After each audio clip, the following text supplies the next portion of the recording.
नमस्कार, JCERT के DG school में आप सभी का स्वागत है। प्यारे बच्चों, इस वीडियो में हम लोग वर्ग 6 का सामाजिक विज्ञान पढ़ेंगे। पुस्तक का नाम है हमारा गौरव। इस पुस्तक का अध्याय 11 पढ़ने जा रहे हैं। अध्याय का नाम है संस्कृति एवं विज्ञान। तो आइए बच्चों, देखते हैं इस अध्याय में हम लोग क्या क्या पढ़ेंगे। एक बच्ची है सनाया, तो सनाया की समझ के बारे में पढ़ेंगे। प्राचीन काल में साहित्य, उपनिषद, पुराण, महाकाव्य, बौद्ध एवं जैन साहित्य, यात्रियों का विवरण, जो यात्री विदेश से भारत आए थे उनका विवरण, कला एवं स्थापत्य, लौह स्तंभ, इमारतें, मंदिर तथा स्तूप तथा मंदिर का निर्माण कैसे होता था, इन सभी बातों को हम लोग इस वीडियो में पढ़ेंगे। बच्चों, अध्याय का नाम है संस्कृति एवं विज्ञान। संस्कृति हम उन बातों को कहते हैं जो सदियों से हमारे साथ चला आ रहा है, और चूँकि ये अच्छी बातें होती हैं, इससे हमारे समाज का विकास होता है, तो इसलिए हमारे साथ हमेशा बना रहता है। और विज्ञान का अर्थ आप जानते होंगे कि किसी भी विषय में अगर विशेष ज्ञान हो जाए तो हम उसे विज्ञान कहते हैं। बच्चों, ये चित्र में आप देख रहे हैं, एक सनाया है और उसकी सहेली हैरेंज है। बच्चों, सनाया को अलग अलग प्राचीन इमारतों एवं धरोहरों की जानकारी एकत्रित करना पसंद है। बच्चों, इमारत एवं धरोहर वो भी प्राचीन कौन कौन से हैं, जैसे ताजमहल, लाल किला, कोलकाता में विक्टोरिया मेमोरियल हॉल, ये सब हमारे प्राचीन इमारत एवं धरोहर के कुछ उदाहरण हैं। बच्चों, अपनी दिल्ली यात्रा में उसने लौह स्तंभ को देखा। किसने? सनाया ने। और इतने साल बाद भी इस लोहे में जंग नहीं लगने से वह हैरान थी। आप देखते हैं कि लोहा अगर खुले में छोड़ दिया जाए, बारिश में, पानी में छोड़ दिया जाए, तो धीरे धीरे उस पर लाल परत पड़ने लगती है और धीरे धीरे लोहा कमज़ोर होने लगता है, जिसे जंग कहते हैं। लेकिन यह इतने प्राचीन होने के बावजूद इसमें जंग नहीं लगा है। तो उसने अपनी सहेली हैरेंज से इस बारे में पूछा। तो हैरेंज ने प्राचीन भारत के संस्कृति एवं विज्ञान के बारे में विस्तार से उसे बताया। बच्चों, इस अध्याय में हम भारत के प्राचीन काल की संस्कृति एवं विज्ञान के बारे में जानने का प्रयास करेंगे। प्राचीन काल में भारत में कला, स्थापत्य कला, चित्रकला एवं साहित्य कला का काफ़ी विकास हुआ था। इसके अवशेष प्राचीन काल की गौरव गाथा व्यक्त करते हैं। ये बताते हैं कि हमारे प्राचीन काल कितना महान था। कुछ महत्वपूर्ण राजाओं की अपनी रुचि के कारण इसका निरंतर विकास हुआ है। बच्चों, चलिए शुरू करते हैं प्राचीन काल में साहित्य के बारे में। आप जानते हैं कि पुस्तकों में लिखी गई बातें साहित्य कहलाती है। तो वेद प्राचीनतम साहित्यिक कृति है, जिसमें हमें आर्यों के बारे में प्रारंभिक जानकारी मिलती है। जो लोग बहुत पहले, सबसे पहले वेद काल से पहले यहाँ रहते थे, वो आर्य कहलाते हैं। तो उनकी जानकारी हमें वेदों से मिलती है। बच्चों, वेदों की कुल संख्या 4 है और इनका नाम है ऋग्वेद, सामवेद, यजुर्वेद तथा अथर्ववेद। इस सबसे प्राचीन वेद ऋग्वेद है। पहले वेद का ज्ञान मौखिक रूप से दिया जाता था। यह पीढ़ियों तक मौखिक रूप से आदान प्रदान होता रहा। मतलब लोग बोलकर सुनाते थे वेदों की बात, और एक पीढ़ी के बाद दूसरी पीढ़ी इसको, यानी कि बोलने के काम को करते थे। लेकिन बाद में इनका संकलन हुआ, इन बातों को लिखा गया और यह ग्रंथ के रूप में बन गया। ग्रंथ बोलते हैं पुस्तक को, लेकिन धार्मिक पुस्तकों को खासकर ग्रंथ बोला जाता है। यज्ञों एवं कर्म कांडों के विधान एवं इनकी क्रियाओं को भलीभांति समझने के लिए एक नवीन ब्राह्मण ग्रंथ की रचना हुई। बच्चों, यह चित्र देखिए, यज्ञ जिन्हें हवन कहते हैं, ऋषि मुनि ब्राह्मण, और अभी भी पूजा पाठ में यज्ञ किया जाता है। और पूजा में अगरबत्ती दिखाना, पुष्प चंदन फूल चढ़ाना, पूजा जिस तरह से हम करते हैं आजकल, वो हमारा कर्मकांड कहलाता है। तो इसको समझाने के लिए ब्राह्मण ग्रंथ की रचना हुई। इस ग्रंथ को ब्राह्मण साहित्य के नाम से भी जाना जाता है। बच्चों अब जानेंगे उपनिषद के बारे में। पूरे 108 उपनिषद हैं और उपनिषद में आत्मा, परमात्मा एवं संसार के संदर्भ में प्रचलित दार्शनिक विचारों का संग्रह मिलता है। बच्चों जितने जीव संसार में हैं, सुख दुख और मन की सोच लगभग सबके एक समान होता है, जिसे हम आत्मा कह सकते हैं। और कहा जाता है कि सारे आत्मा परमात्मा से बने हैं। तो ये जब आप और बड़े होइएगा तो इन बातों को भली भांति समझिएगा कि आत्मा, परमात्मा एवं सांसारिक बातें क्या क्या होती है। चूँकि उपनिषद वैदिक साहित्य का अंतिम भाग है, इसलिए इसे वेदांत भी कहा जाता है। बहुत गौर से इन बातों को सुनिएगा बच्चों, ये आपसे पूछा भी जा सकता है, आप बता भी सकते हैं। चलिए एक छोटी सी जानकारी है यहाँ पर कि वायु पुराण में छोटा नागपुर यानी कि वर्तमान झारखंड को मुरंड और विष्णु पुराण में मुंड कहा गया है। अब हम लोग पुराण के बारे में जानेंगे। पुराण 5वीं से 4वीं शताब्दी ईसा पूर्व तक अस्तित्व में आ चुके थे। पुराणों की संख्या भी 18 है। इन पुराणों में विष्णु पुराण, मत्स्य पुराण, वायु तथा भागवत पुराण सर्वाधिक महत्वपूर्ण है। इनमें राजाओं की वंशावली है, मतलब किस राजा के बाद कौन राजा बना, ये पूरा वंशावली लिखा हुआ है। 18 पुराणों में मत्स्य पुराण सबसे पुराना है। पुराणों में हमें नंद वंश, मौर्य वंश, कुषाण वंश, सातवाहन वंश और शुंग वंश के बारे में कई जानकारियाँ मिलती हैं। बच्चों अब महाकाव्य के बारे में जानेंगे। रामायण एवं महाभारत भारत के 2 सर्वाधिक प्राचीन महाकाव्य हैं। रामायण की रचना महर्षि वाल्मीकि द्वारा संस्कृत भाषा में की गई थी। रामायण में कौशल, जिसे अभी अयोध्या कहते हैं, कि राजकुमार श्री राम की कथा का वर्णन है। महाभारत की रचना महर्षि वेदव्यास ने किया। यह महाकाव्य रामायण से भी बृहद है, मतलब बड़ा है।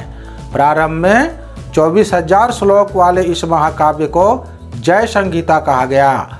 इस महाकाव्य से राजनीतिक, सामाजिक एवं धार्मिक स्थिति का ज्ञान होता है। महाभारत में कौरवों एवं पांडवों के बीच युद्ध का वर्णन है। यह युद्ध कुरु वंश की राजधानी हस्तिनापुर की राजगद्दी को प्राप्त करने के लिए हुआ था। इसमें पांडवों की जीत एवं कौरवों की हार हुई थी। तो बच्चों हम लोग उपनिषद, पुराण और महाकाव्य के बारे में जान लिए। अब चलिए बौद्ध एवं जैन साहित्य के बारे में कुछ जानते हैं। जो आपने पिछले अध्याय 6 में जैन एवं बौद्ध धर्मों के विकास के बारे में पढ़ा है। इस काल में इन धर्मों के अनुयायियों के द्वारा कई ग्रंथों को लिखा गया जो ऐतिहासिक दृष्टिकोण से काफ़ी महत्वपूर्ण है। बच्चों जो धर्म का अनुसरण करते हैं वो अनुयायी कहलाते हैं। बौद्ध धर्म के पवित्र ग्रंथ को त्रिपिटक कहते हैं। ये सब याद रखने की बातें हैं। यह पाली भाषा में है। ये त्रिपिटक पहला है सुप्त पिटक, दूसरा विनय पिटक और तीसरा अभिधम्म पिटक। तो इन नामों से ये जाने जाते हैं। सुप्त पिटक में बुद्ध के धार्मिक विचार एवं उपदेशों का संग्रह है। विनय पिटक में बौद्ध मठ के निवासियों का अनुशासन संबंधी नियम है। अधिधम्म पिटक में बौद्ध मत के दर्शन का वर्णन किया गया है। इसके अलावा भी बौद्ध धर्म में कई ग्रंथ मिलते हैं, यानी किताबें मिलते हैं। जातक कथा में महात्मा बुद्ध के पूर्व जन्मों की कहानियां हैं। इसकी भाषा पाली में है। बुद्ध चरित में बुद्ध की जीवनी है। इसे अश्वघोष ने संस्कृत भाषा में लिखा है। बच्चों अब जैन साहित्य को जानेंगे। जैन साहित्य को आगम कहा जाता है। जैन धर्म का प्रारंभिक इतिहास कल्पसूत्र से ज्ञात होता है, जिसकी रचना भद्रबाहु ने की थी। परिशिष्ट वर्ण की रचना हेमचंद्र ने की थी, जो जैन धर्म का महत्वपूर्ण ग्रंथ है। जैन साहित्य प्राकृत एवं संस्कृत भाषा में मिलते हैं। आचारांग सूत्र से जैन भिक्षुओं के द्वारा बनाए जाने वाले नियमों एवं भगवती सूत्र में महावीर की शिक्षाओं के बारे में जानकारी मिलती है। ये महत्वपूर्ण पंक्ति है बच्चों, इसलिए यहाँ लाइन दे दिया गया। अब चलिए जो विदेशों से यात्री भारत आए थे उनके बारे में जानते हैं। यात्रियों का विवरण में प्राचीन भारत के बारे में कई विदेशी यात्रियों ने भी लिखा है। इस प्रकार के साहित्य में मेगास्थनीज की इंडिका, ह्वेनसांग की सी यू की एवं अल-बरूनी की तहकीक हिंद, जिसका हिंदी अर्थ है भारत की खोज, प्रमुख है। अब कला एवं स्थापत्य के बारे में जानते हैं। उत्तर वैदिक काल भारतीय संस्कृति एवं विज्ञान के विकास के दृष्टि से अति महत्वपूर्ण है। ये काल है। इस अवधि में कला एवं स्थापत्य में भी काफ़ी परिवर्तन हुआ। बच्चों, दिल्ली में एक लौह स्तंभ है जिसकी चर्चा मैंने कुछ देरी पहले किया है। लौह स्तंभ भारतीय शिल्पकारों की कुशलता का अद्भुत उदाहरण है। आप यहाँ चित्र में देखिए, यह लौह स्तंभ गहरौली दिल्ली में कुतुब मीनार के परिसर में है और लगभग 7.2 मीटर ऊंचा एवं 3 टन से भी भारी है। इस लौह स्तंभ का निर्माण लगभग 1500 साल पहले हुआ है। इस पर एक अभिलेख खुदा है, मतलब कुछ लिखा हुआ है जिससे इसके निर्माण काल की जानकारी मिलती है। इसमें चंद्र नाम से एक शासक का वर्णन है। इतिहासकार इस शासक को गुप्त वंश का मानते हैं। तो बच्चों, इन बातों को आप बहुत गौर से याद कर लीजिएगा। आपसे लौह स्तंभ की विशेषता पूछी जाएगी। और आपने जाना कि इस स्तंभ में अभी तक जंग नहीं लगा है। तो अभी हम लोग यात्रियों का विवरण, कला एवं स्थापत्य और लौह स्तंभ के बारे में जान लिए। यहाँ भी चित्र में आप लौह स्तंभ को देख सकते हैं। अब इमारतों के बारे में पढ़ते हैं। भारतीय इतिहास शिल्पकारों की कुशलता के नमूनों से भरा पड़ा है। जो इस तरह के भवन, मंदिर आदि बनाते हैं वो शिल्पकार कहलाते हैं। विभिन्न प्रकार के स्तूप, मंदिर तथा इमारतें इसके उदाहरण हैं। बच्चों, स्तूप का शाब्दिक अर्थ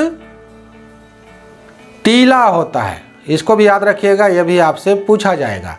स्तूप के आकार भिन्न होते हैं, लेकिन सभी स्तूपों के अंदर एक छोटा सा डिब्बा रखा जाता है। इसको ध्यान से सुनिए, यह भी आपसे पूछा जाएगा कि स्तूपों में समानता क्या है। तो सभी स्तूपों के अंदर एक छोटा सा डब्बा रखा जाता है। इन डिब्बों में बुद्ध या उनके शिष्यों के शरीर के अवशेष जैसे हड्डी, राख, दांत या उनके द्वारा प्रयोग में लाए जाने वाले कोई भी वस्तु या कोई कीमती पत्थर या सिक्के रखे जाते हैं। इसे धातु मंजूषा कहते हैं। बच्चों, अब मंदिर के बारे में जानिए। प्राचीन काल में कई मंदिरों का निर्माण हुआ था।